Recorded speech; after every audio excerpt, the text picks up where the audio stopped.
If you had a chance, would you go back and tweak that frame a bit?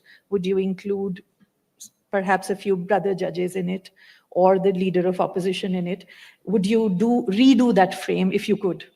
Well, I wouldn't include the leader of the opposition because it is not a selection committee for appointing the Central Vigilance Commissioner or the director of CBI.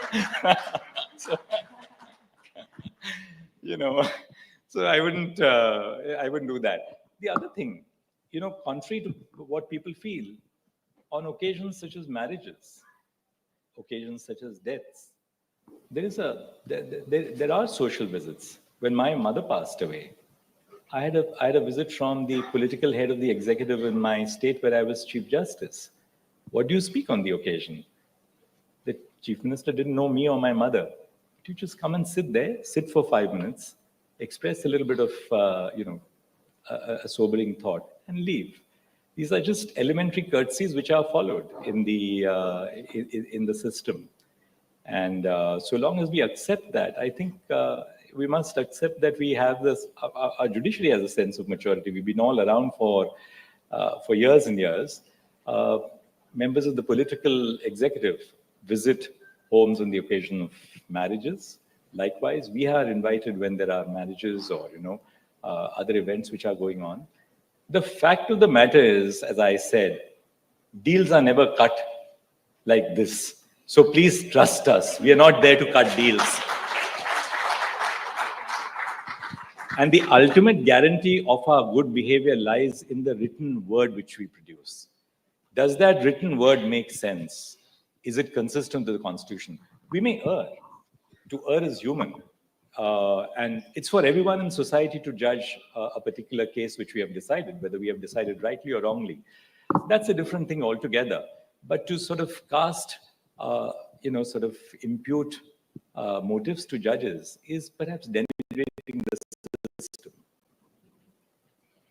Justice Chandrachud, we talked about, conflict and the idea of justice. We are also in the midst of 2 global wars, which seem to be never ending.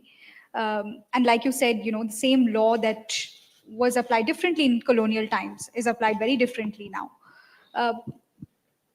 But we are also at the 75th year of our Constitution. What is the idea of justice for you? And how does a citizen, and I mean a global citizen who's looking at what's happening in Gaza, who's looking at what's happening in Ukraine, how do we look at the idea of justice? The idea of justice, first and foremost, for somebody who spent their life in the law and as a judge now for the last 2 decades, is judging within the purview and the framework of law.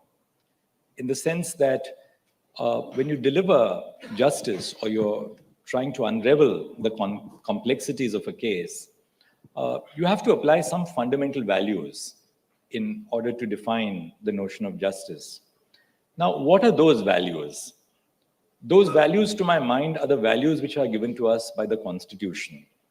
And those values are not abstruse. Those values are very simple. The fundamental value, and the most important of them, is the value of human dignity.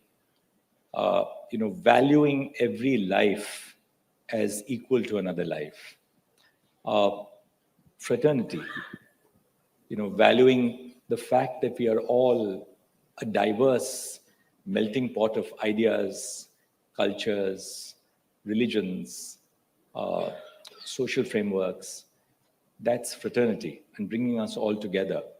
The freedom of speech, again, one of the critical values which sustain democracy. Liberty of thought, expression, belief, faith, and worship. Equality between not just 2 people, but equality as between social strata.